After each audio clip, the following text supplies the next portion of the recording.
My wife is a gnome rogue named Bubblegum McGee with 2 G's on the front of each name, but they're silent because she's a gnome. Excellent. From ScienceSortOf.com, you're listening to Science Sort of.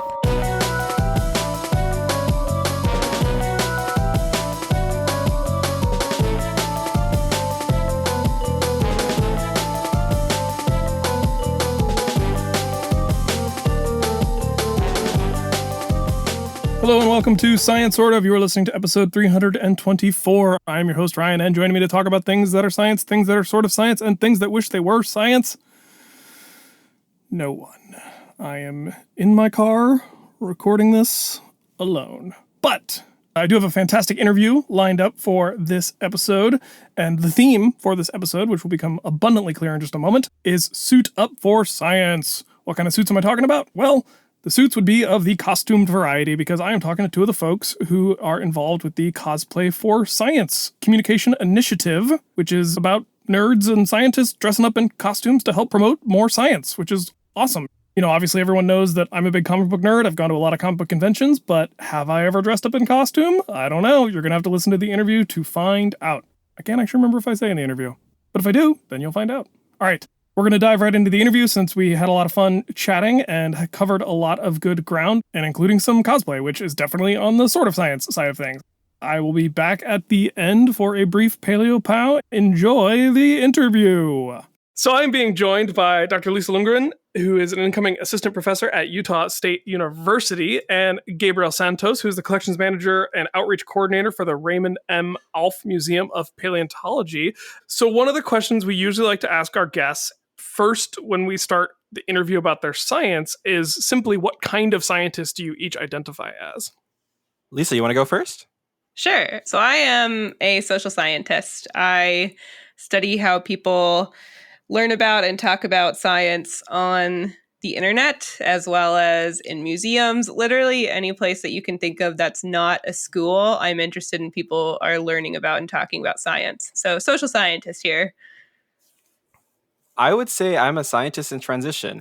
I originally started as a paleontologist. I studied marine mammal evolution and a little bit on Eocene terrestrial mammals of California. But more recently, I've started to switch over to kind of join Lisa in the social science and kind of study education and kind of learn how people can learn better, I guess. That's awesome. In my current role as the science policy fellow for the Geological Society of America, I've been hearing so much about I think increasingly recognized, or at least increasingly acknowledged, role of the social sciences in science communication. Lisa, can you kind of just explain to our listeners who may not think of social science even as a science, like what it is, like what does it mean as a science to be a social scientist? Ooh, that's a really interesting question that I'm not sure if I've ever been asked. I would say that being a social scientist is really learning about people. And so I think sometimes the perception is like, oh, social scientist, like you're a psychologist. And that's not what I am. I guess I should also say I'm a social scientist who focuses on learning, sort of like what Gabe was talking about, this idea of looking at how people are in conversation with one another, what they're talking about, like what they're actually saying, and like how they're saying it to each other. So when I say that I'm a social scientist, I'm really interested in how people are talking with and amongst each other to make meaning, I guess. I love that. And I guess my next question from that would sort of be, what does that mean for the way that you as a social scientist generate the data or access the data that you then analyze as, part of your research? Gotcha. Yeah, I am all about that. Digital trace data is what we call it. So that's like, I look at people's tweets a lot of the times. And so I was a grad student on a project called the Fossil Project, which was aiming to unite amateur and professional paleontologists, as well as people who are just interested in paleontology as from like a teaching perspective. And we had a website and we had forums on that website. And so I would look at how people were talking in the forum. So it's like all of this data that's gathered up on a computer and like in the back end of files and like essentially dumped into spreadsheets.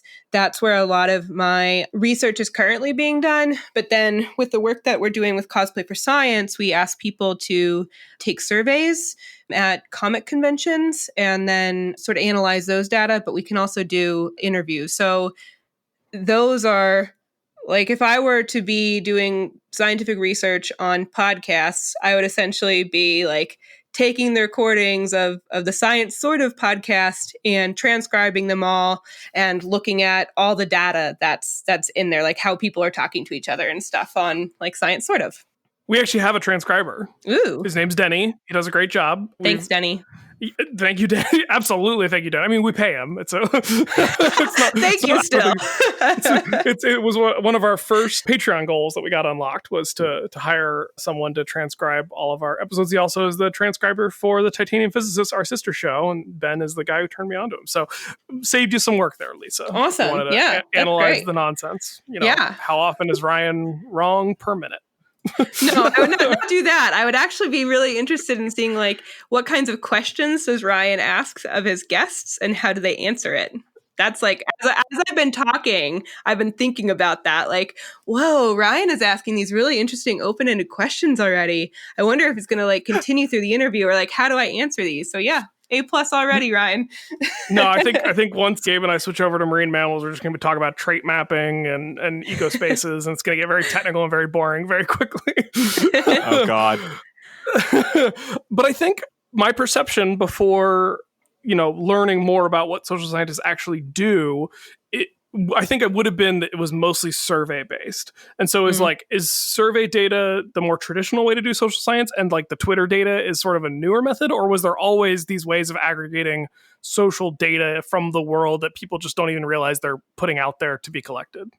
I think the advent of the internet and like the explosion of communication online, because like it even goes back to forums in like the 90s and stuff. I mean, you could collect that sort of data, but it's a lot easier to aggregate online internet data now than it was. So yes, I would say that surveying was the like original social scientist thing, as well as like observing people in a natural habitat or whatever, just like observing how people are interacting with one another. That's another way of like gathering information about the social world.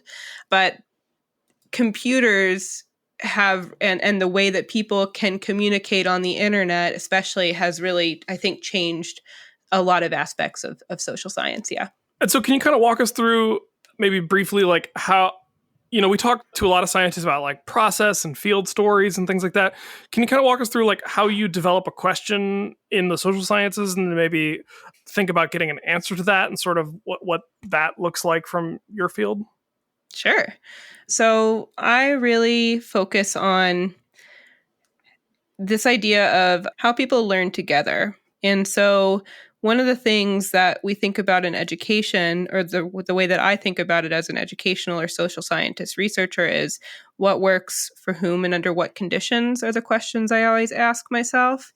And so I approach research from a really theoretical perspective, meaning that like we understand that there are different ways that people are theoretically inclined to learn. So for example, my dissertation and a lot of my work has focused around this theory called communities of practice. And communities of practice means that there's people who are interested in one specific subject and they are communicating about this subject in certain ways to learn or like to solve domain specific problems. And so to make this more concrete, we can think about it for paleontology. Okay. So paleontology is this domain that people have an interest in. And the community are the people who are interested in paleontology. That can be people who are museum curators, people who are collections managers, people who go outside and find fossils just because they like to find fossils. It's also people who are interested in teaching about fossils in a classroom. And so those are the community of people. And so what do those people do when they're talking about or learning about paleontology? Do they all talk about field work and how you do field work? Or do they talk about managing specimens in a database or going to conferences? So it's like all of these different what's called practices that makes up this community of practice. So I guess what I'm trying to say here is when I'm thinking about solving or thinking about questions about like educational research, I think, okay, who are the people involved? What are their interests? And what can I learn from that? And like, how can that inform a research perspective or like a theoretical perspective? That's really interesting because earlier you mentioned, people assume that you're a psychologist, but the way you describe that, it almost sounds like you're like a meta psychologist. Like you're taking everyone's individual psychology and figuring out how they all bounce around together. That's great. I never thought of it like that. But yeah, I think that could be an interesting perspective. Although I think my undergraduate psychology professor would probably beg to differ with you because boy, howdy, did I not do well in that class.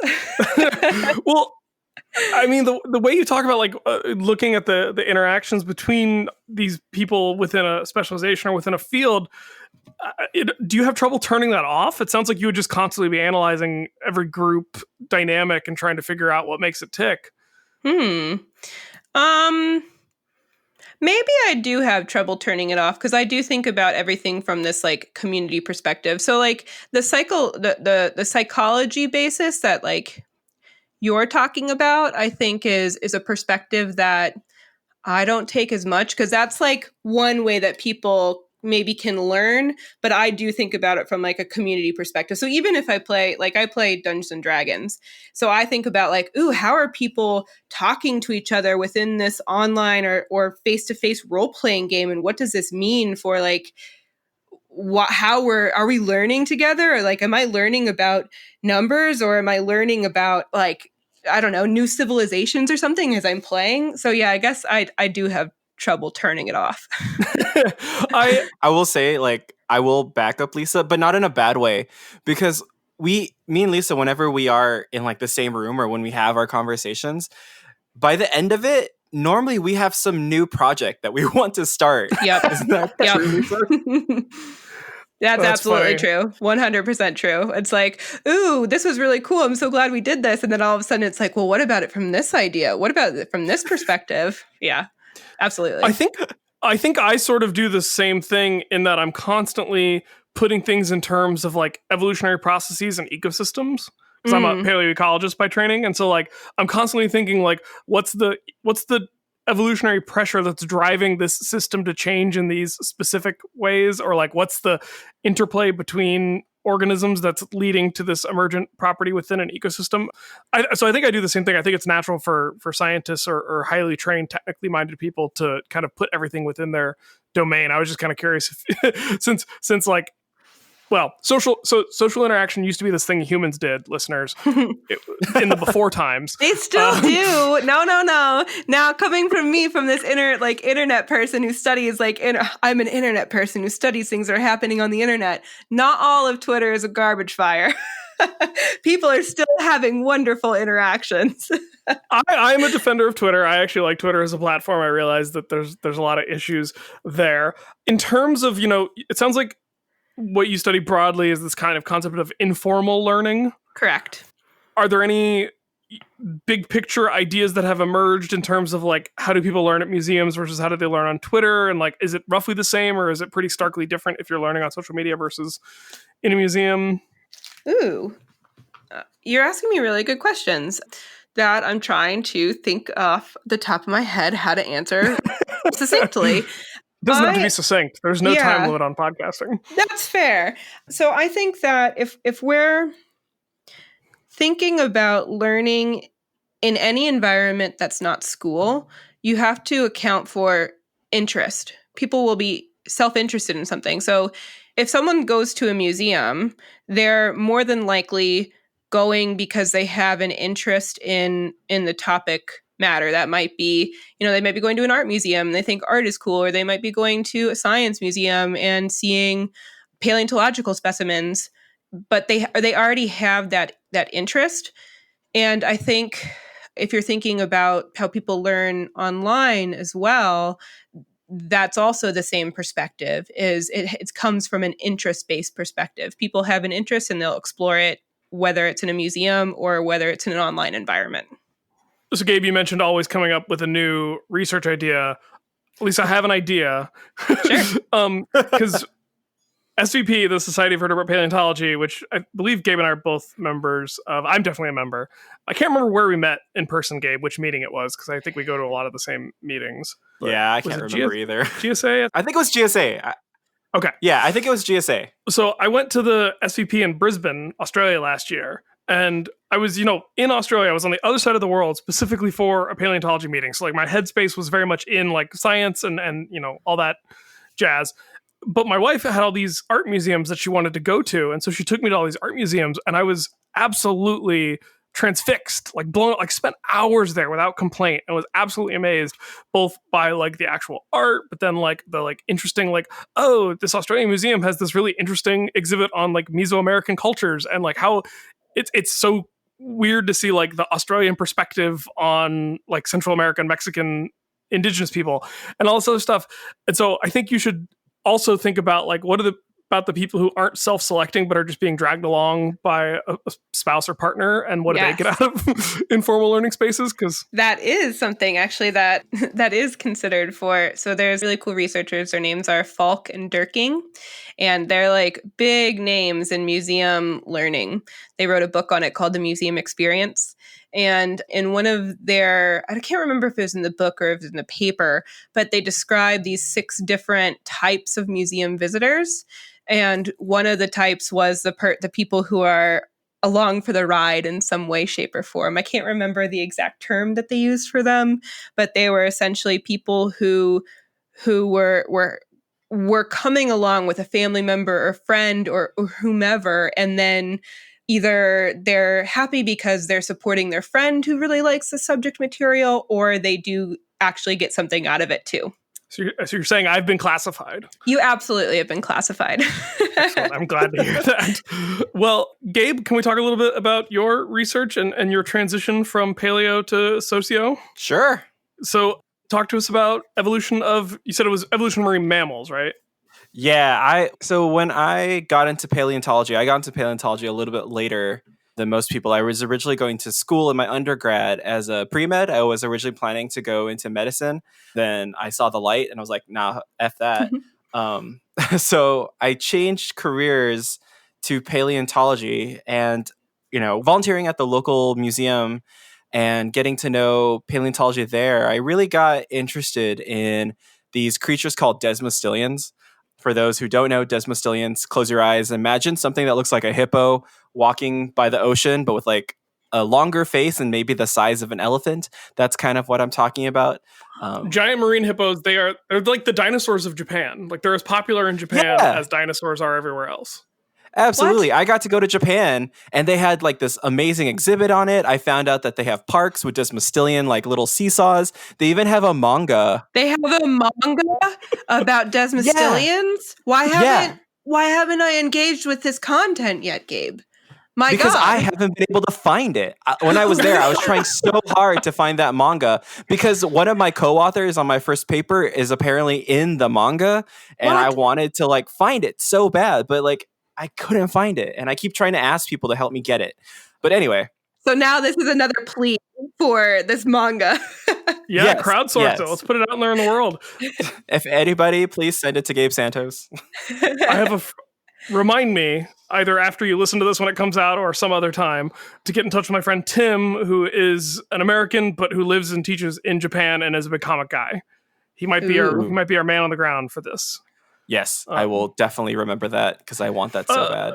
Desmostylians also. I say Desmostylians. I Desmostylians. It's one of those weird things where when you only read a word, you end up pronouncing it in your head one way or the other. They also have the thickest enamel of any mammal that's ever evolved, I believe, which is the opposite of my beloved sloths. Desmostylians have some of the weirdest teeth out there. If you're looking at them from above, I like to describe them as like a bunch of sushi rolls all stuck together. Mm-hmm. And they're just such weird teeth. And my research, my first paper revolved around looking at kind of why they had such weird teeth, and then also looking at their ontogeny of how their dental eruption occurred. Can you And- define ontogeny for us?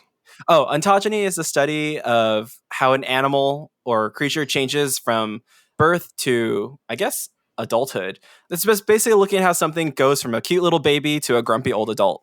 Puberty In science. very simple terms. Yeah, basically. But that's what I was studying. That was what I studied as when I was working at the Cooper Center in Orange County. There was this fossil that looked like a Desmostylian, but it was weird because it was huge, for one, and two, it didn't have any teeth. It didn't lose its teeth because, it didn't look like it lost its teeth because there were no alveoli or like the tooth sockets where they were supposed to be. They were all closed up. It was just a really big Desmostylian mandible with no teeth. And so that got me really interested in trying to answer the question of what the heck was this? And so once I started my master's program at Cal State Fullerton, my advisor, Dr. James Parham, who was also the curator at the Cooper Center, he helped me to start this research project of mine. And I got to work with Dr. Brian Beatty, who is another Desmostylian expert. And together we all started to look at different Desmostylians. I like Brian. Yeah. Brian's awesome. He was one of the first paleontologists I ever met, and like one of my good friends and mentors. I haven't seen him in a while, unfortunately, but he's a really great person. And, I owe a lot to him because, like I said, he was my co-author on my first publication. And looking at Desmostylians with him and Jim, I got to learn a lot about anatomy and ontogeny and kind of how you ask the right kind of questions in paleontology. Like, you don't just be like, oh, this must be a new species. You have to be like, so what makes this a new species? Or is there enough here to say that this is a new species? And so we started looking at different Desmostylians from different museums at different ages, different ontogenetic stages, until we finally figured out that mandible was just a really senescent adult, or like a really, really old Desmostylian that had lost its teeth and was just gumming things. It was a Desmostylian grandparent? Yeah, I like to call it my grumpy old Desmostylian. I love it. That's it kind of boggles the mind. Like, how long must this animal have lived with that much enamel to wear it all out? Oh, yeah, absolutely. I mean, like, part of my hypothesis in that paper was that Desmostylians went through these different ontogenetic stages and different tooth eruption stages because they were going through different environments as they got older. When they were born and through their childhood or juvenile stages, they were living in more estuarine environments, freshwater environments where there were soft freshwater plants so they could just eat. It was a safe environment. But as they got older and bigger, their teeth got bigger and the enamel got thicker. And so that is probably when we're hypothesizing they were going into like these lagoonal grass beds where, there's this in California during the Miocene, we had these huge seagrass beds. And so they were able to go out there. But because seagrass grow very close to the seafloor, when they're indiscriminately eating seagrasses, they're probably picking up a lot of sand, right? And silica is really bad for our teeth. So they're munching down on grass and sand. They're going to wear down their teeth. Right. Our teeth are pretty hard, but sand is a little bit harder. Yeah. And so, like, if you're eating a lot of sand, or exogenous grit is another term for it, then you can actually wear down your teeth pretty bad. Yeah. I was talking to a bunch of junior high school kids earlier today, actually, for a summer camp. And stupidly, I asked, like, has anybody eaten sand before? And I was the only one who raised my hand. And I was like, okay, these kids now think I'm an idiot. But it was a good example of not eating sand. If you look at a group like manatees, Sirenians, which I believe are somewhat related to Desmostylians. I'll get into that one. They manatees have like continuously replaced teeth. They have almost like a conveyor belt pushing teeth from the back of their jaw, like close to the joint, up towards the front of their mouth, as the ones in the front wear out. And they also have incredibly sensitive lips, so that they can literally like lip the blades of grass out of the seabed without taking in as little grit as possible. And even then, they still need to replace their teeth constantly. Yeah. For the Desmostylians, what we hypothesized was that they had this delayed dental eruption, kind of like in elephants and Afrotherians today. They didn't get their last set of molars until way after, adulthood. And so by doing that, they were able to have these 3 different sets of molars to help them eat grass longer through their life stages. And combined with the thick enamel, it allowed them to continually eat this really highly eat seagrasses in this highly salacious environment. But then with the final stage, they eventually did wear their teeth out completely, is what we hypothesized. And, with the remodeling of their jaw and the closing up of the alveoli, like they were able to live way past it. And the hypothesis was at the same time, kelp and kelp forests were appearing in California. And so we were hypothesizing that by the time a Desmostylian got to that last senescent stage, they were big enough, they were, old enough to go out into deeper water and munch on this soft, chewy, gummy, and nutritious kelp. So they got put out to kelp pasture. Yeah, basically. Huh. Leave themselves out as they chew on kelp for the megalodons and stuff like that. Man, that's so cool to think about how teeth can... I mean, I know that teeth can tell you so much about an environment, but the way you told the story, Gabe, is really, really cool about it. I really like that. Thanks. I like telling stories. Mammal people tend to be all about the teeth. So It's true. My master's thesis, which was on Eocene mammals of California, was basically, what tooth is this? Also, I feel like we were talking about Star Wars before we started recording, and it was really hard for me not to make a salacious crumb joke. God, I hate that character so much. Oh, man. I didn't mean to laugh like him on purpose there, but wait, so you mentioned briefly something about their relationship to manatees. You also mentioned the word Afrotherian. I didn't want to cut you off, but Afrotherian is a really interesting group of mammals. So do you want to take a moment and just tell us a little bit about the group that Desmostylians we think were a part of? Yeah, so Desmostylians are weird. So really quick, Afrotherians are the group of ungulate mammals that all arise in Africa and spread out throughout the rest of the world, pretty much, right? So that's elephants, proboscideans, sirenians, manatees, dugongs, hyraxes, and there's two other ones that I'm forgetting. Aardvarks, Tenrex, I think. Yeah, aardvarks. Tenrex, and I think, ironically, elephant shrews. Yeah, so that's right. There's something about being an Afrotherian where you do aardvarks, elephant shrews, elephants, Tenrex, you just get a long nose. It's a thing that happens over and over again in this group. It's really weird. Well, that's another thing with them is one of the grouping characteristics for Afrotherians is delayed dental eruption. They don't develop their last set of molars until after sexual maturity, right? So that is one of the things that I was looking at with Desmostylians because we're like, hey, these Desmostylians have delayed dental eruption. They've been thought to be related to Afrotheres, so elephants and sirenians. Maybe this is something that links that. But here's the thing. When I was doing my research, a paper came out by Cooper et al. 2014, 2012 maybe? I don't know. Time's weird to me now.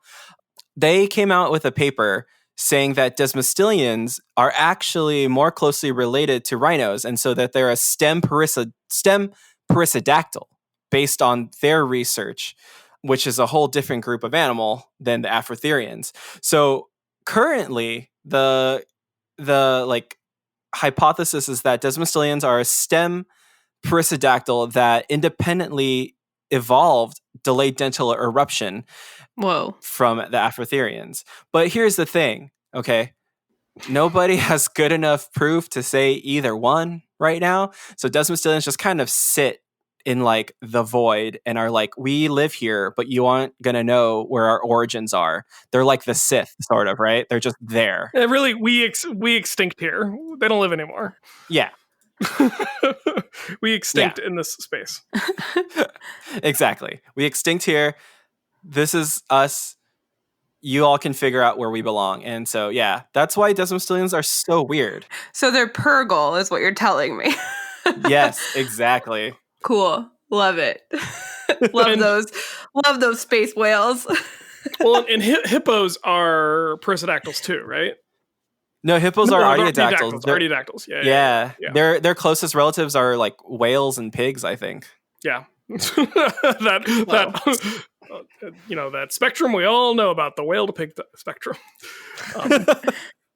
So do you have a preference? Where do you put them? Oh, I'm not going to get into that, honestly. Good. Smart. Well, one, just because I don't know that much. I haven't done much research into that, and I haven't done research really in a long time. Like I said, I've been transitioning my career. So as much as I love Desmostylians, as much as I love paleontological research, I've shifted because I found something I love more. which is education. Well, I think we're going to talk more about that in our next segment, so I will go ahead and transition us. I do want to just say real quick, before we go anywhere else, hyraxes are great. People aren't talking about hyraxes enough. They have this ridiculous little mouth, and they chew their cud, and they have sticky feet, and they climb up on rocks. They have sticky feet? Yeah, they secrete they have like glands in their feet that like help them stick to rocks. Please excuse me Googling how, oh my God, they're adorable. All right, I got to get back on track. Okay, we're back. We're back, baby. Like they look like they should be from Australia. That's how ridiculous they are. So we have hyraxes at one of the local zoos where I used to work, and like they would just run around and you could see them like go up like almost 90-degree cliff faces, just run right up of it. It was so cool. Like if Peter Parker was bitten by a radioactive hyrax, he'd essentially be the same superhero. Yeah, exactly. Wait, okay, so where are they? So they're not from Australia and they're not from North America. They're from the Bible. They're from Africa. Oh, good. The Bible. They're mentioned in the Bible. They're specifically referenced because of the rules of what is kosher and what isn't, and part of that has to do with chewing their cud. And they're this tiny little, like, small mammal, large rabbit size maybe, but they chew their cud, so they get special mention. Wow. Oh, this is great. I did not know that. Yeah, I'm adding that to my list of things. Because they chew their cud like rabbits, but they don't have hooves. They don't have like a split hoof. So you can eat them? They're not according to biblical rules. They're unclean. I'm sorry to report. Okay, you cannot eat them. All right, that's good to know. They're too cute to be eaten. So there you go. Well, speaking of ingesting things, whether or not you need to chew the cud or otherwise, we should mosey on over to our next segment, which is What Are We Drinking? And that's coming up next.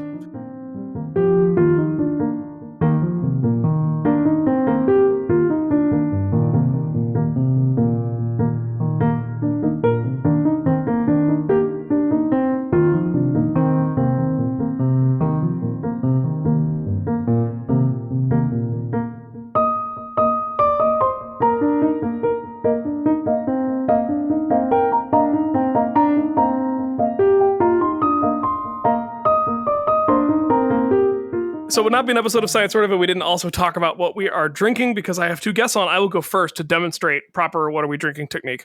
I am having a beer from Equilibrium Brewing, and this is an MC squared beer, and it has an awesome label with Einstein with the big hair and a bunch of Niels Bohr style atoms in his hair.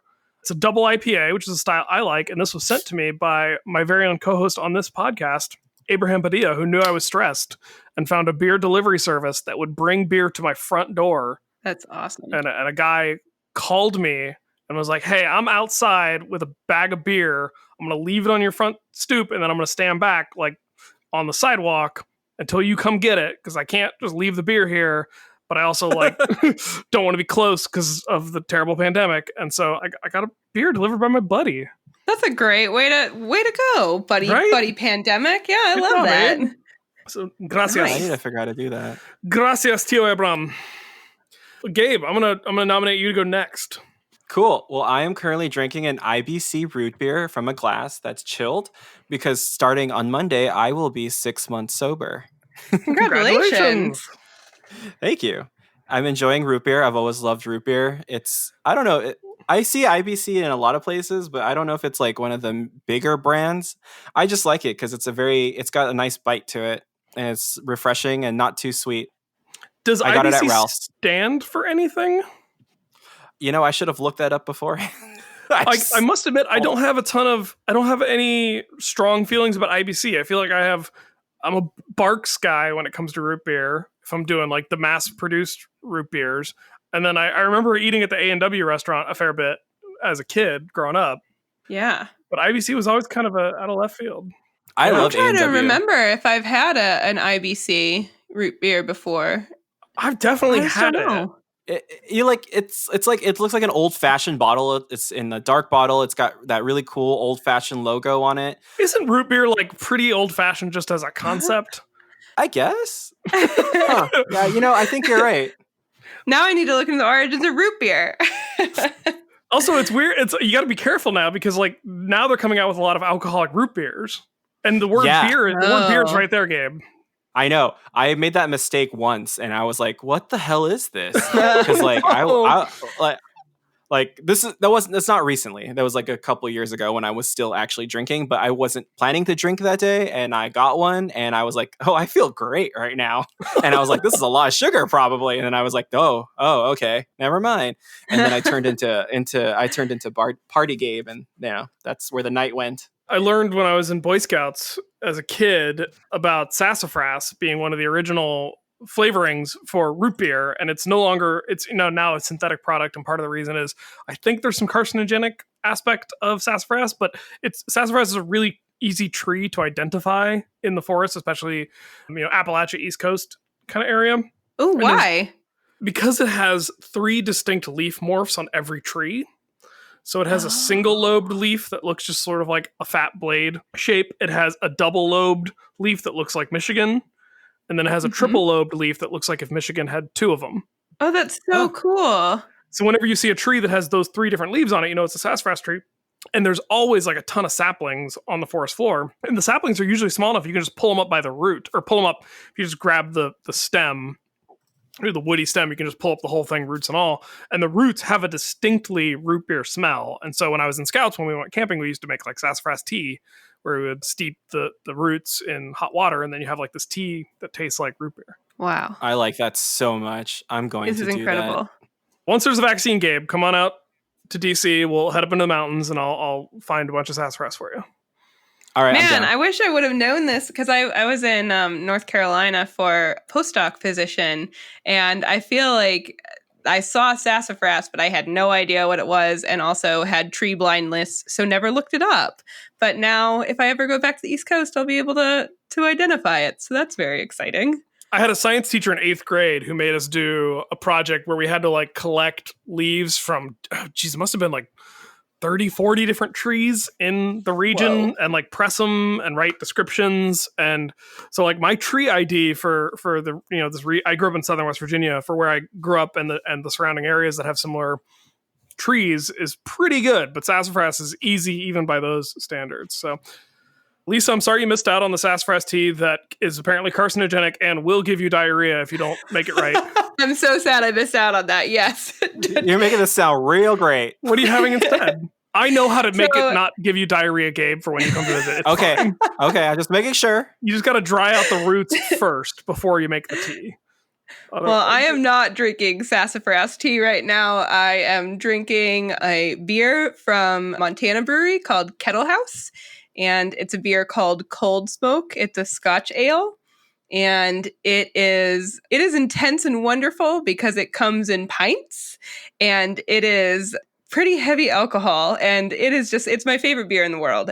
When I lived in Florida for my PhD, I went out to Montana once and bought a lot of Cold Smoke and put it in my suitcase and just like packed it with socks and everything so I could have Cold Smoke in Florida, because it doesn't ship outside of the like Western US. It's like mainly contained in Montana and Idaho. Sounds great. It's awesome. It's like drinking, I've had people describe it as like drinking bread, but it's called Cold Smoke because that's the kind of it's like a throwback, or it references the type of snow that you can get in Montana, like really nice fluffy snow and nice smooth fluffy snow. So it just combines a couple of my favorite things, beer and skiing. Wow, that sounds like a great beer. I haven't actually heard of that brewery, but I do. I've said, I think on the show before, that like smoke is the new flavor that I'm super interested in. So like having a really nice smoky Scotch ale sounds really good. Yeah, it's pretty awesome. Like considering some Scotch ales, it's like pretty smooth. So that's pretty great. That's awesome. How did you get a beer from Montana? That's a great question, and I can't answer it for you. No, that's not true. The way you're being cryptic about this, it sounds almost as if you dressed up in a costume and maybe faked your way into getting this beer. Yes. But that'd be ridiculous. You don't have any experience with costumes, do you? Oh, I've never put on a costume before in my life. I don't know what you're talking about. I think you should talk to Gabe. All right, well, let's move on over to our next segment where we talk about dressing up in costumes.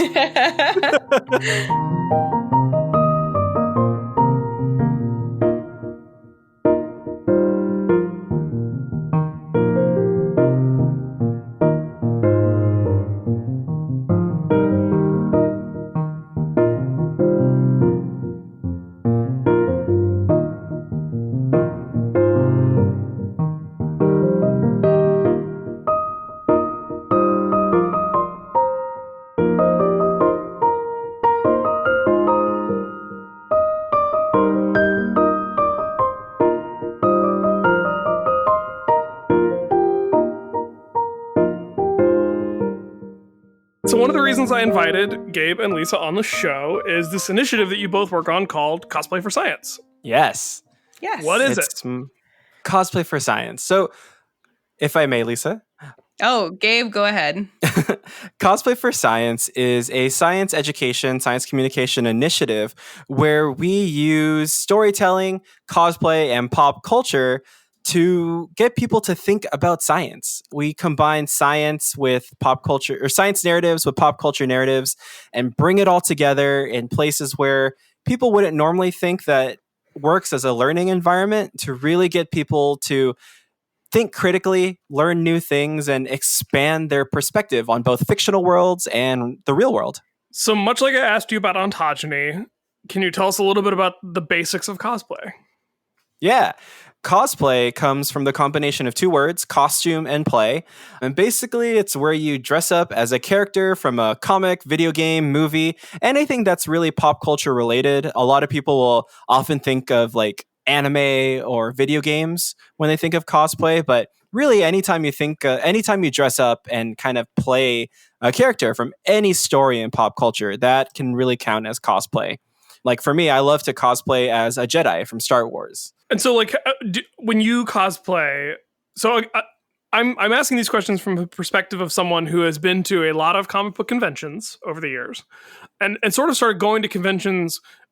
I don't know, like, if you want to chart the history of cosplay, but it seemed like cosplay was relatively rare when I first started going to conventions. You know, maybe in the early 2000s, and then has become overwhelmingly popular at a lot of conventions around the country and the world.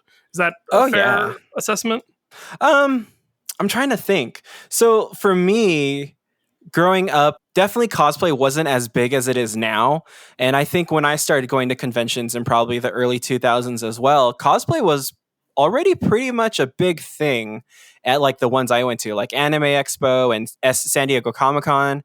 But it's nowhere near the level as it is today. Now you've got professional cosplayers who who get paid to go to Comic-Con and represent or dress up as characters from different franchises. You've got YouTube channels and Instagrams and influencers who are all cosplayers. And there's like this amazing subculture of people who just like have fun and really emphasize people just getting to dress up however you want and become a character and just feel good about yourself for like a day or a whole convention, and or even whenever you want to cosplay. And it's really cool to see this kind of thing because, you know, for a while growing up for me and, you know, for a lot of people, doing nerdy things was kind of not cool.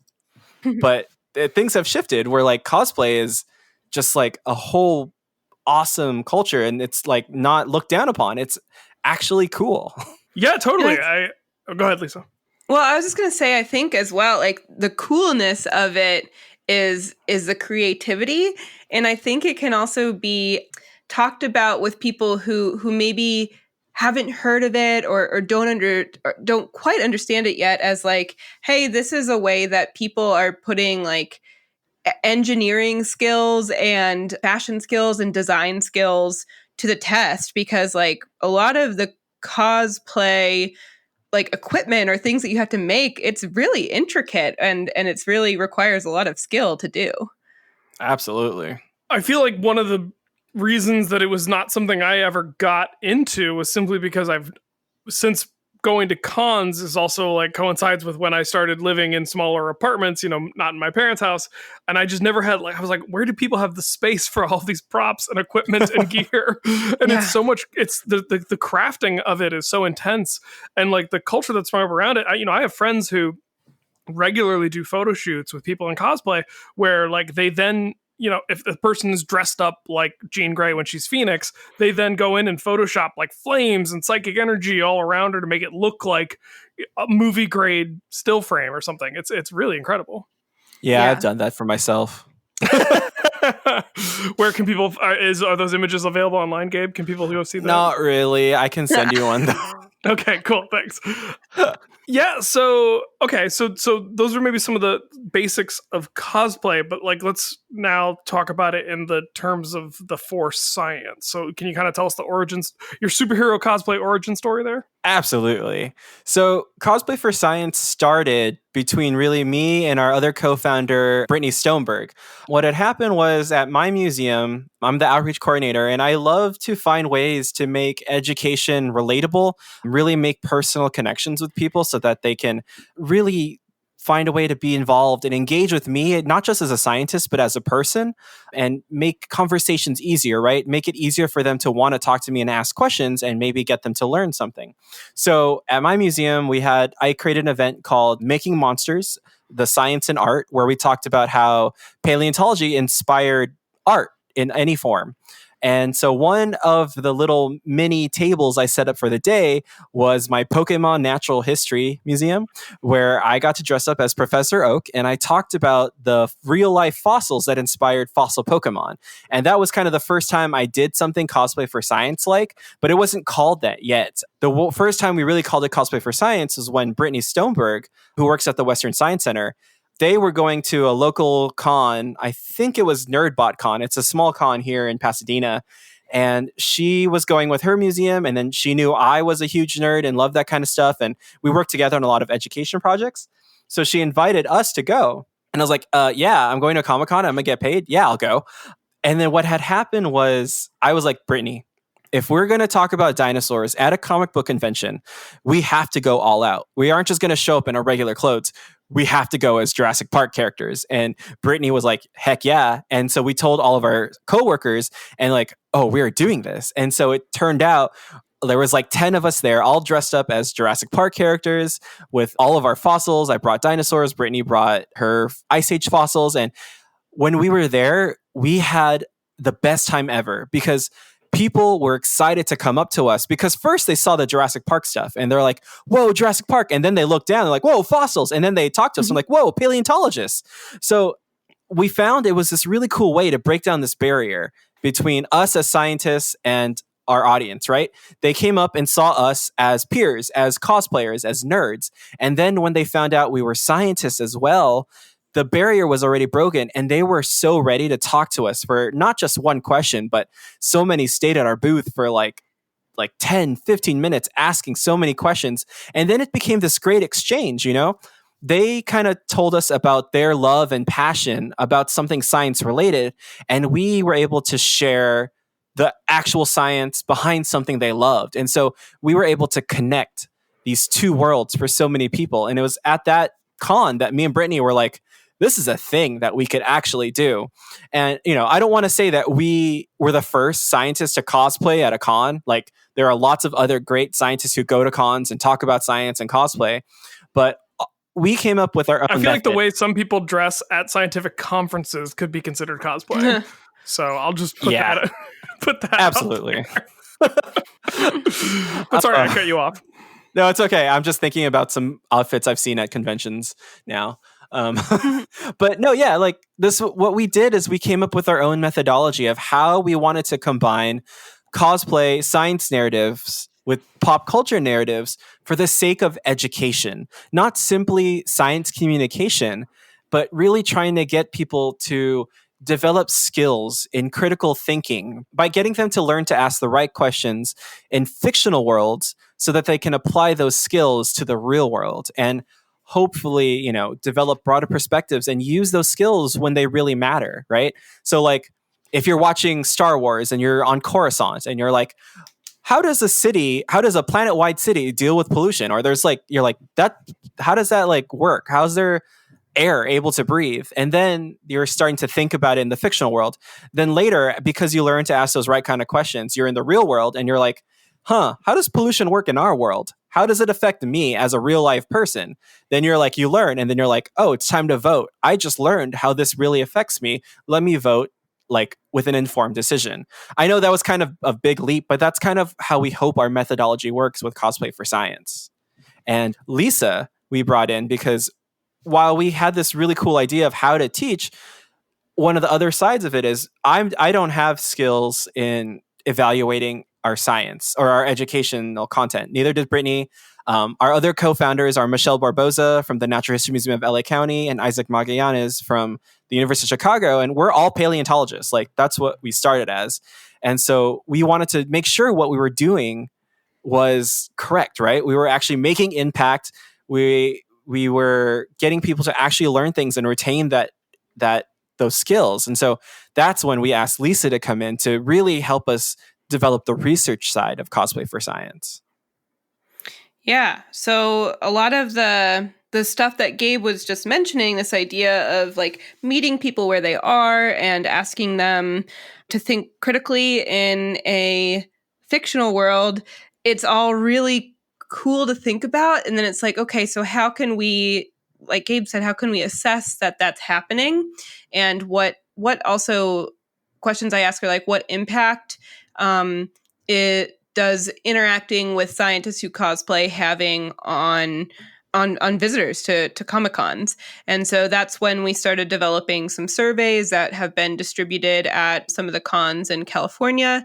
And we're in the process of developing some more surveys and applying for grant funding so that we can do this at a larger scale. So what kind of questions are you asking in these surveys? I guess I'm just really curious, like, how do you actually try to quantify or even just qualify the impact that's being made here? Like, what's the design of that study look like? Yeah, so the question that we've asked on surveys in the past really really was dealing with the impression of the public's, or sorry, not the public's, that's not what I want to say. Visitors' impressions. No, we're not talking about the public, we're talking about nerds. Yeah, exactly. And so that was like a misspoke. I misspoke on that behalf. But it's like, so how does a subsection of the populace, what happens when they interact with scientists who have the same sort of interests that they do? And so questions we'd ask on the survey were related to, like, what do you think a scientist looks like, or what do you think a scientist is interested in? And those were open-ended questions, meaning that people could sort of type out whatever they wanted. So we got responses being like, they're interested in the same things I am, like Jurassic Park. And so I think what we want to do, or a dream, would be surveying like before and after interacting with people who are like cosplaying at cons, cosplaying as scientists at cons, so we can see like what the baseline is for how people perceive scientists before interacting and then after interacting, to see if that changes things at all. The other aspect was looking at how likely people were to consider visiting museums after interacting with the cosplaying scientists. Oh, and that was interesting. that was a really interesting thing. So we thought, okay, well, if they're interacting with these really awesome scientists who are telling them about, natural history and museum specimens, are they going to want to go to a museum and like see more specimens for themselves? And we found out that wasn't necessarily the case. They were more like, no, I'm cool, I got to see it here. Like, I don't really necessarily need to go to a museum. And so it's like, okay, like we have these different informal spaces where people can learn about science that don't necessarily interact or intersect. Huh, that's really interesting. Yeah, but that was a really small survey, so I don't want you to like extrapolate too much from it. Like, we really want to do this again at different conventions when we can gather in groups of more than 10 people. Yeah. And yeah, so that's also changed our perspective a little bit too, as like we can't do these sorts of in-person events. And that was a thing that we were planning for this year and for next year. Like, okay, we're going to do all these really cool in-person events and gather a lot more data. And so now our research agenda has shifted a little bit to be, well, how can we modify the model that was created for in-person events to an online environment? And so do you ask different questions, or how does the nature of question asking change? Gabe, do any of your costumes that you've already built include a mask? It feels like getting cosplayers to wear a mask should be pretty easy. Oh yeah, cosplayers don't care. They have masks like crazy. One of my current cosplays that I'm trying to finish is the Jedi Temple Guard, where I have got that full face mask on. So I'll be set to go out in public with that for a while. So wait, the noun is cosplays as well as the verb to cosplay? Yes. Okay, I'm just because I asked you about costumes and you said cosplays. I just want to make sure I'm getting the terminology right. Yes, yeah. So it can be a noun and a verb. Yep. Cool. Yeah. All right. Yep. Yeah, I wasn't. That wasn't meant to be a gotcha. That was just meant to be like, oh, I said the wrong thing, and I want to make sure I'm saying it correctly.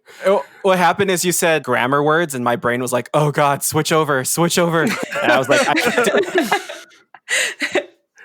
So I have a question I want to ask both of you, and I want to start with Gabe, and then Lisa, I want your perspective. Is there like a theory as to why being in costume helps bridge that gap? Well, I wouldn't say we have like a theory, but I have my feelings on it. Basically, one of the things that I like I said, like to do is find a way to connect to people on a personal level, right? When you talk to a lot of people in the public about scientists, they think of us as this other group, right? Or like when I talk to my own family, they're not scientists. They're science-minded people, but they're not scientists. And a lot of times they say, like, when I talk as a scientist, sometimes it makes them feel stupid. Or I've got family members who don't want to ask me questions because they're afraid of sounding stupid. I even have family members who have been like, are dinosaurs actually real? Because of the way that they're just raised or the culture that we live in. And so there are a lot of these barriers that people have in interacting with scientists if they're not already science-minded folk. When it comes to these cosplay for science events or just cosplay events, when I put on that costume, I'm not a scientist in my first interaction of my identity. In that first interaction, I am someone who they can see as a peer. They're like, oh, cool, this guy's got a Jedi outfit on. He is a Star Wars fan. I'm a Star Wars fan. I'm going to talk to him. But then again, once we break down that first barrier and they see me as a person, as a peer, they don't see me, hopefully, as someone that is going to make them feel stupid or whatever, because we're on the same level at that point. Then they're ready to talk to me and more willing to engage and ask me questions because I'm just a guy in a Jedi outfit who happens to know a little bit about Desmostylians or fossils or whatnot. It's all about that connection with somebody, right? We feel each other in the Force. You are the Force and the Force is with you. Yes, absolutely. Yeah, and like to echo what Gabe was saying, I think it also comes back to personal interest, right? So like I had talked earlier in the podcast about how places that are like if you're learning online or if you're learning in a museum, you have a personal interest in that. And I think that can be reflected at Comic-Cons as well. Someone who has a personal interest in cosplay and in science fiction can go up to a booth that has Jurassic Park and be like, oh, I'm interested in Jurassic Park. It's a really cool franchise. And then the person who they're talking to also has that interest. And so it's a way to like bridge and connect those interests together. And so I think for me, the theory is that you're connecting with someone where they are, but it's also humans think in narrative, right? Like we love telling stories. Gabe even mentioned it early in the podcast, like saying that I'm a storyteller. And I think a lot of people are like that. That's why we love movies and that's why we love books so much. And so the idea of telling science as a narrative is a way to get more people involved. Like they're already interested in it. They're already like Jurassic Park is huge and like Star Wars is huge. And those do have science inherently in them. And so it's like, how can you turn this into a narrative that people will identify with? And I think maybe a question I forgot to ask at the beginning of this segment is, so, Gabe is one of the founders of this movement, of this group, the Cosplay for Science. And he mentioned bringing you in to sort of try to actually apply some science to that. But like, what's the actual story, speaking of narratives, of how you got involved, Lisa? Whoa, that's a good question because time is a vacuum. I have no idea what it all means. But I think it happened during my PhD. Yeah, it had to have happened during my PhD because Gabe and I got connected through the project that I was a PhD student on, the fossil project. And so yeah, because we were friends before. Yeah. So Gabe had some interactions with people who we were working with on the fossil project. And I had seen a lot of the stuff that like the Alf Museum was putting out. And so we had connected for different reasons, like wanting to make sure that we were bringing in everything that the Alf was doing with paleontology and like teaching students about paleontology into the fossil project, because like they just did it so well. And we're like, well, how do we do this with the fossil project?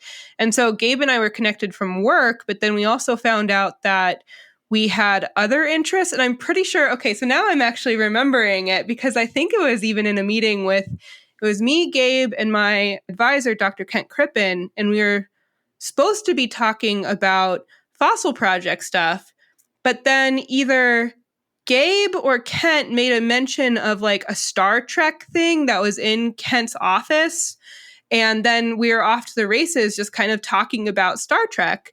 And so then it was like, oh, you're a nerd, I'm a nerd. And then we got to like follow each other on Instagram and stuff. So yeah, like we've had a cross-country friendship, because Gabe's in California and I was in Florida for my PhD. So I think so much of our connection was really online. I think the first time we met in public, like face to face, was at GSA 2 years ago, but we had been communicating for like 2 years before that, right, Gabe? I thought, didn't we meet at GSA Denver? Yeah. Oh, yeah, because Like- the Fossil Project had a Yeah. workshop, and you were a participant in Yeah, the that's when I workshop. first met. And that would have been 3 years ago. Was that also when I first met you, Gabe? Yeah, Which- I think that was like 4 years ago. So Denver was really the thing for all of us, wasn't it? I didn't Uh-huh. I didn't go to Indianapolis. I went to Albuquerque, Phoenix. I Phoenix. didn't I go went to to- Phoenix. Okay, yeah. Yeah. Yeah, so we did get a face-to-face connection. So it really was all due to the Fossil Project and having interest in paleontology. Mine was, I loved paleontology as a kid, and then I got to work on this National Science Foundation funded grant for my PhD looking at like the educational aspects of paleontology. But yeah, it also helped to build these connections and friendships with people like Gabe.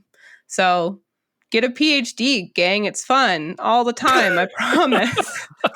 No downsides whatsoever. Well, it's funny you say that though, because speaking of needing a psychologist, Lisa, I mean, come on, don't convince people to get PhDs unless they've got money for therapy. Right? Sorry, Gabe, you were saying. No, I was gonna say that's funny you say that, because like when I met Lisa for the first time and the rest of the Fossil Project group, I was already interested in transitioning into education at that point, specifically in, paleo education, and, talking with Lisa and like all the other people at the Fossil Project, it really solidified my like want to be an educator over a paleontologist, because getting to see how you can work with communities and get people to, understand science in these really cool, unique ways was like, oh, snap, I really want to do that. And so that's kind of what pushed me to do more education and eventually really expand my way of doing education to Cosplay for Science. And then that's how like me and Lisa, like she said, we're already friends. And then because Lisa had helped me on some other projects before in terms of like trying to figure out how to evaluate my projects. And like when we were doing Cosplay for Science, we were all like, we need to make sure we're doing this right. And it what's also funny is that our other co-founders, Isaac Magallanes and Michelle Barboza, went to school with Lisa at University of Florida. And so we were all like, Lisa. And so that's when we asked Lisa to be on our official research division of Cosplay for Science. Yeah. That's awesome. Yeah, it's really cool to think about how I think a lot of people in a PhD program like are really connected to the people in their cohort. And I loved my PhD friends, but working on the Fossil Project was one of the best experiences of my life. Like a PhD is obviously extremely stressful. I highly recommend having a great advisor. Shout out Kent Crippen. I love you. You're the best advisor in the whole world. But like having a good project to work on too was so important. And like being able to have this really cool project that I got to connect with so many people across the United States is just really special. Can't speak highly enough about it. And so to maybe sort of wrap things up, Gabe, I would love to hear a little bit more about your transition from sort of paleontological research to more education outreach. And then from both of you, like what is your hope for the future of Cosplay for Science? Yeah. So for me, like I had said earlier, I love storytelling. I've always been a storyteller. When I was a kid, my parents will tell you how often I'd be in my room just playing with all my figures and like telling these really complex stories, or even retelling, episode 5, The Empire Strikes Back, with my Star Wars toys, just because I loved those kind of narratives, right? I love watching movies, I love doing all that.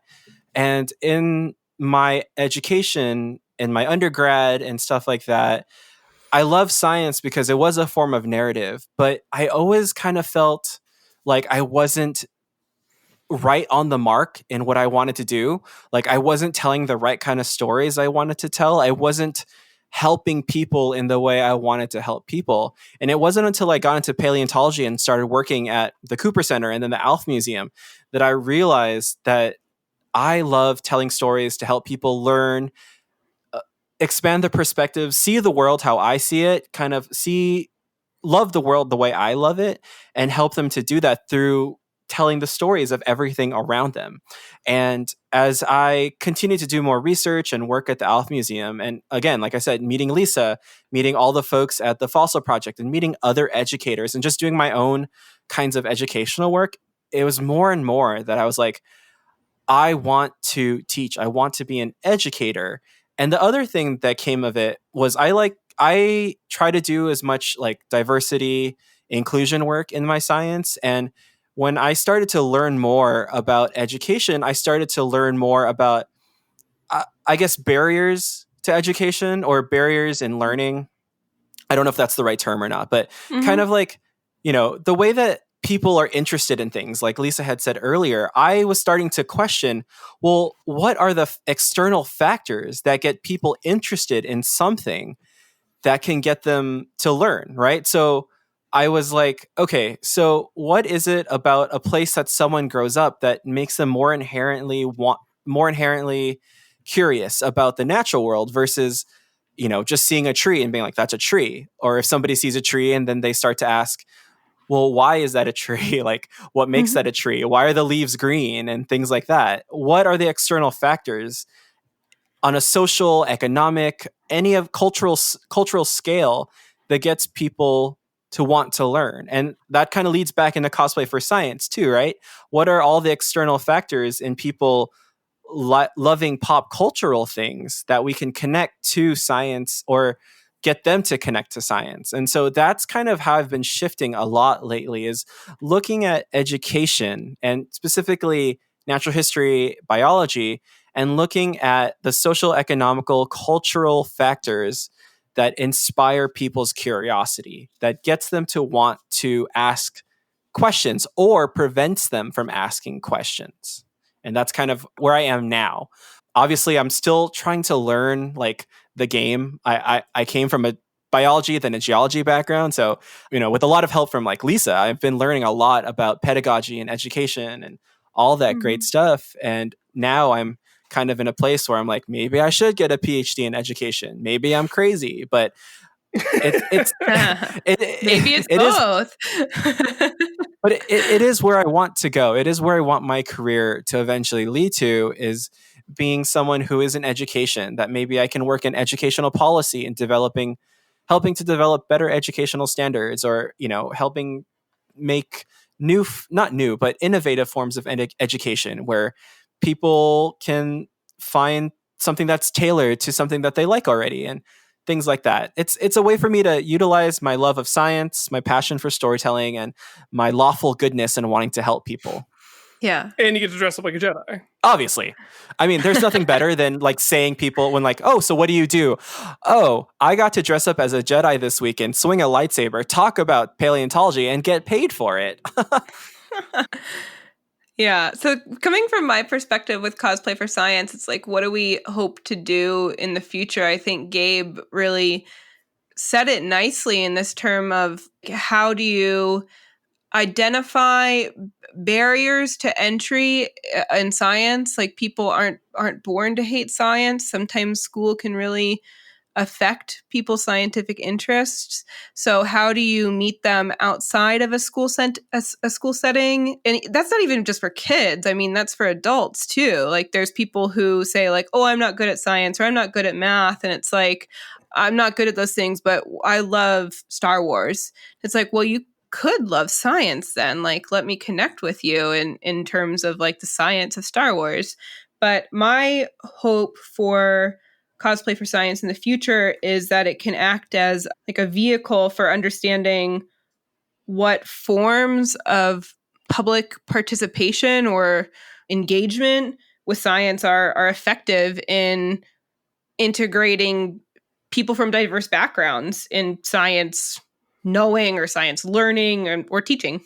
Yeah, absolutely, Lisa. Like, what I would love for us to be able to do in like the long term is be able to, like, set up our own science themed Comic-Con that we can bring from place to place, throughout the year, and set up these settings where people can come find something familiar, something comfortable that they can relate to, and then be introduced to something new and leave with a new perspective and a new skill set that wasn't intimidating.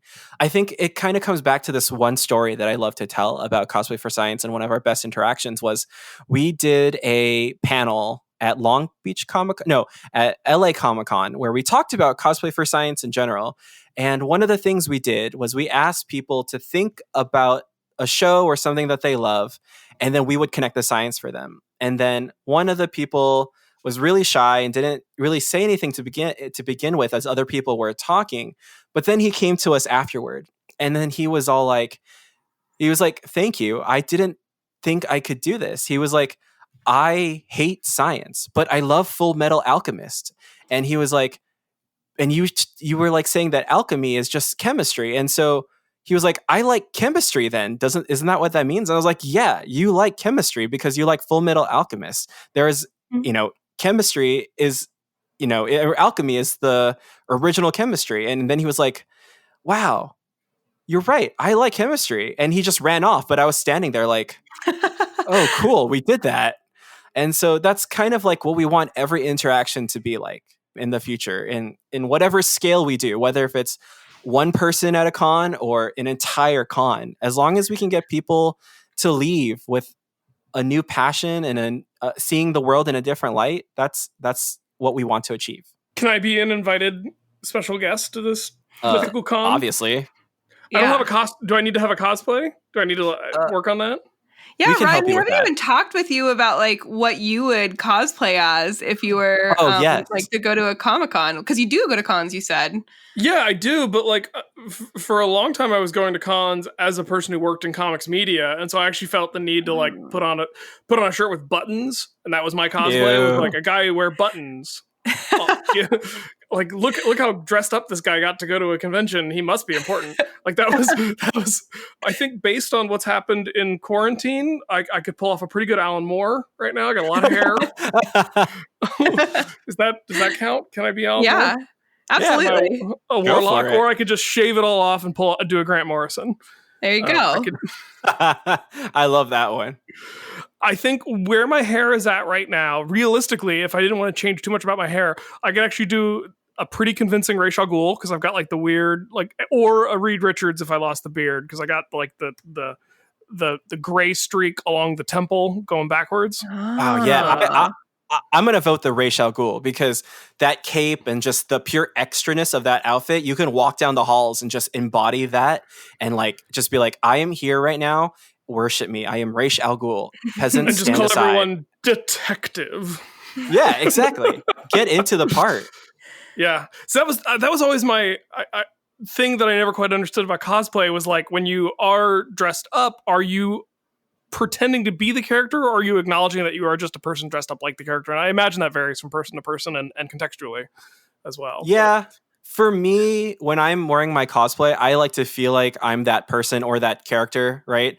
When I'm in my Jedi outfit, I feel like a Jedi. And so I talk, I put on a pretty bad English accent, but I love doing it because it's part of the character. It's a time when you can just embody what you want to be. Your imagination can go crazy. And of course, we're storytelling and telling these science stories, but at the same time, it's a whole art thing, right? Like, people can use their imaginations and expand on what they think they know a scientist can do. And for me, also, I get to be a Jedi for 2 days.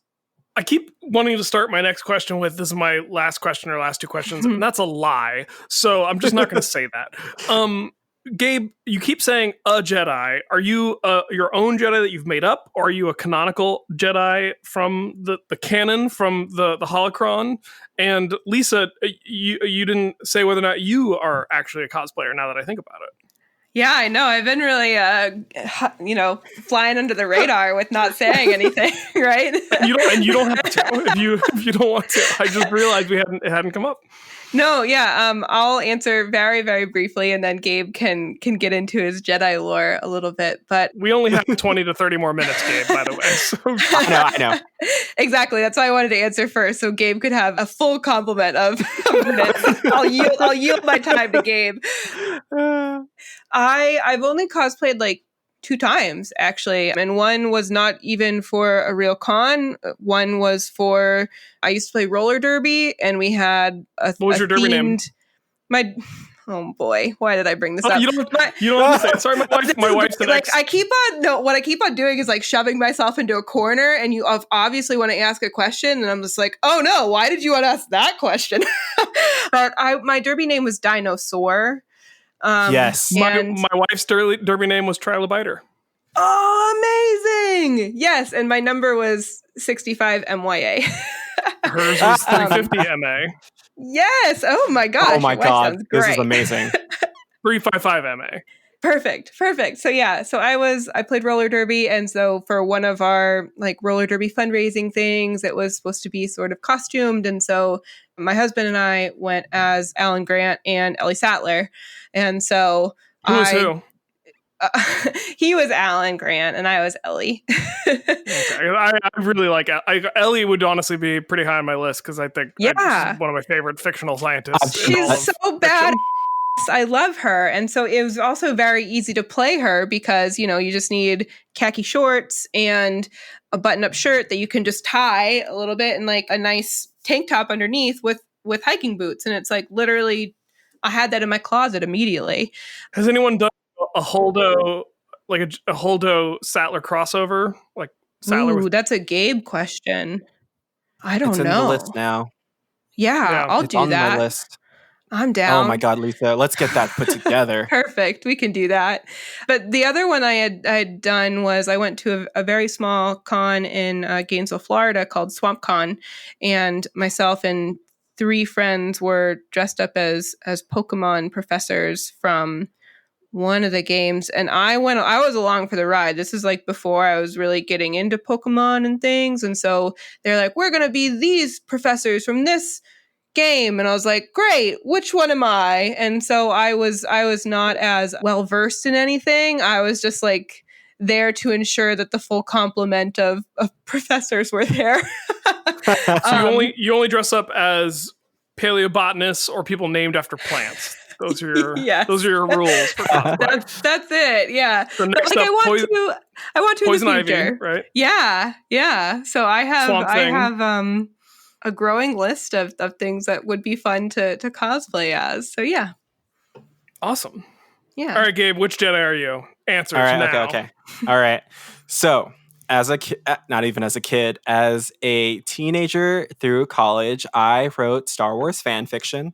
Hell yeah. And they were all original characters that I wrote about. And so one of them was me as a Jedi, and he was named Gabriel Zonto. He was a Jedi master who worked for the Jedi Archives as part of the science division. So you were a nerd among Jedis. The nerdiest group in all of Star Wars. But also I had 2 white lightsabers because I was also a battle master. So this is my Jedi, okay? I'm going to give it whatever the heck I want. He's got more midichlorians than Master Yoda. You know I did. But yeah, so that was my original character. And so once we started building our, as we call, Galactic Archive pop-up museum, the idea was we were supposed to be Jedi from the Jedi Archives, going from place to place and teaching younglings about the greater galaxy. And so I was like, this is my chance. This is my chance to bring my Jedi to life. And so that's what I did. Whenever I dress up as a Jedi. I have my own somewhat custom, because I didn't have as much time as I wanted, to be Jedi Master Gabriel Zonto of the Jedi Archives. And I have my 2 white lightsabers that I've bought. And I wear a scarf that has a whole story behind it. And yeah, it's really fun because I feel so cool and awesome. And I swing a lightsaber around all day and talk in a bad British accent. So cool. Amazing. I'm so glad I asked. That was awesome. I think my fan fiction is actually still on fanfiction.net. If anybody is actually interested in looking at that. Did you write under your own name?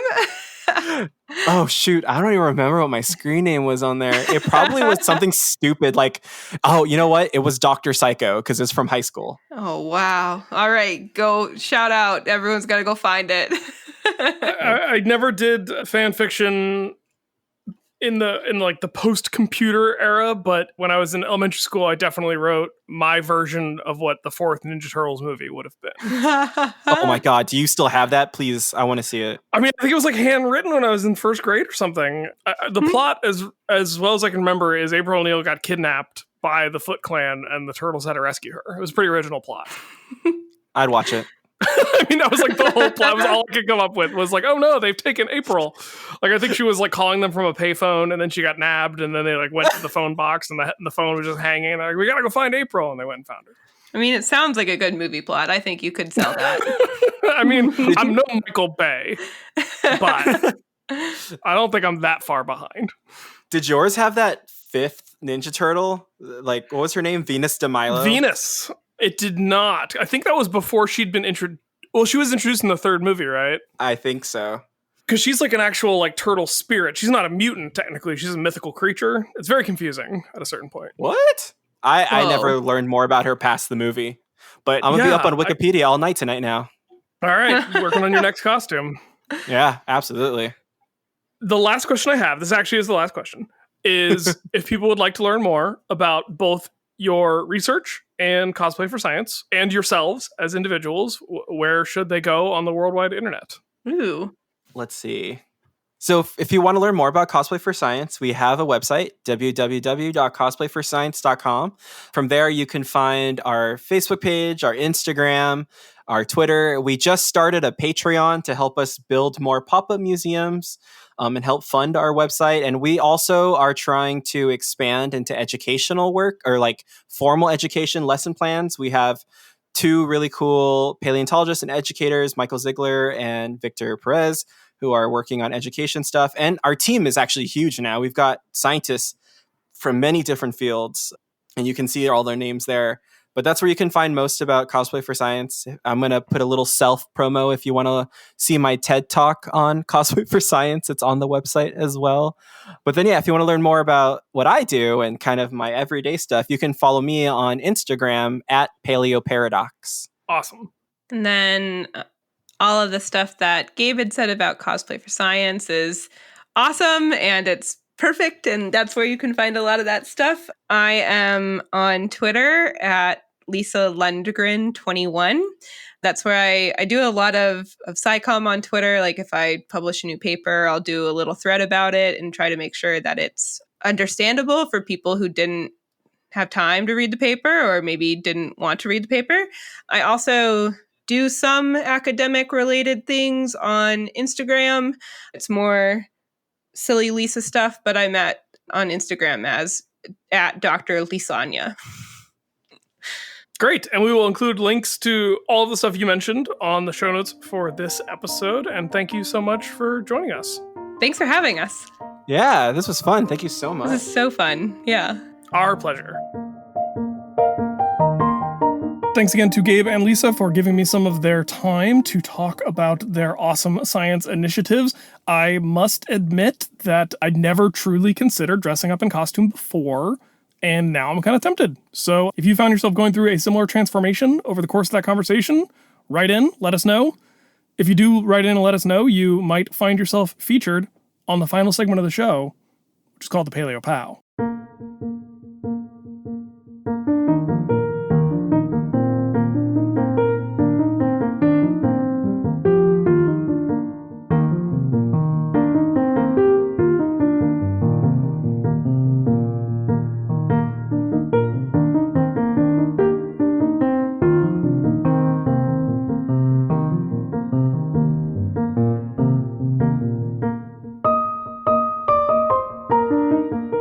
Keeping things short for the PaleoPOW this time, since it was a nice long interview, and since, as mentioned, I'm alone. So no patron thesis this time, but if you would like to get your own BSSO, your Bachelor of Science, sort of, you can do so by becoming a Patreon at the Avogadro's Army level or higher. That's patreon.com/science sort of. I do have an email to read from Tom C., and the subject line is Spotify. The email reads, "Hey guys, I'm such a huge fan of the show. As a scientist, I love you guys sitting down with recent authors of articles and discussing their field and their findings. I'm a biologist by education, but also enjoy listening to your podcast on other subjects like volcanoes. I feel like I really learn a lot, and I love the beer tasting in the middle of each episode. All in all, one of my favorite podcasts ever.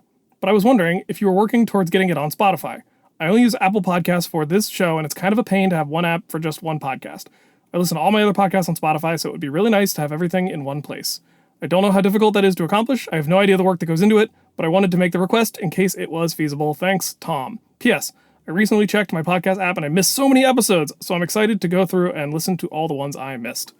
Okay, so yeah, Spotify has become a really big player in the podcast space. I have sort of worked to get the show on Spotify, but I haven't made a ton of progress. One of the issues is prior to a certain point, we were not using rights-free music, and that obviously is a big issue with Spotify. So what I've done at this point is tried to put the more recent episodes up on Spotify. I've submitted the RSS feed. I sent a message to the Spotify podcasting community manager.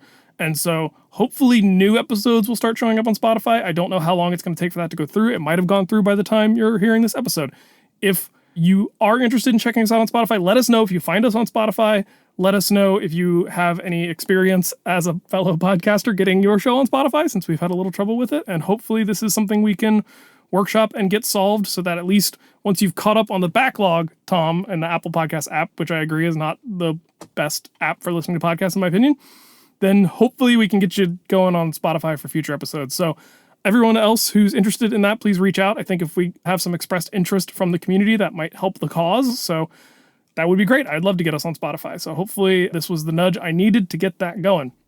Okay, well, that is the show this time. Thanks everyone for listening. ScienceSorter.com has all the show notes for this episode, all the links to everything we talked about, and ways to support the show if you would like to support us in the ways that you are able to support us. I know times are tough right now, but I'm still really enjoying doing the show. Hopefully you all are enjoying listening to it, getting a little break from all the news in the world. And just to prove that I really am in my car, I'm going to open the door. You can hear the birds chirping, the breeze blowing. And yeah, that'll do it.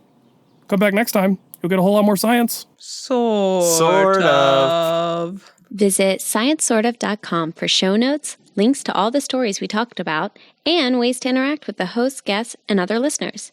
Science Sort of is brought to you by the Brachiolobe Media Network of podcasts, with audio engineering by Tim Dobbs of the Encyclopedia Brunch podcast. That's all for this week. See you next time on Science Sort of.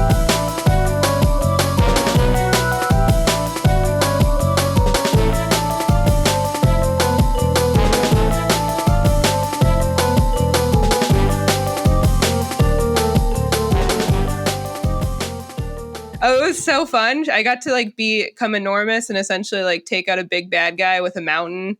But that also was your body's going into shock. And then I rolled really bad death saves. And so I died. Oh, and then no. Our DM was really cool, though. He's just and now you became a god because you literally were a god in life because I was a gladiator. Yeah, she was really cool. She was a halfling barbarian, P.S.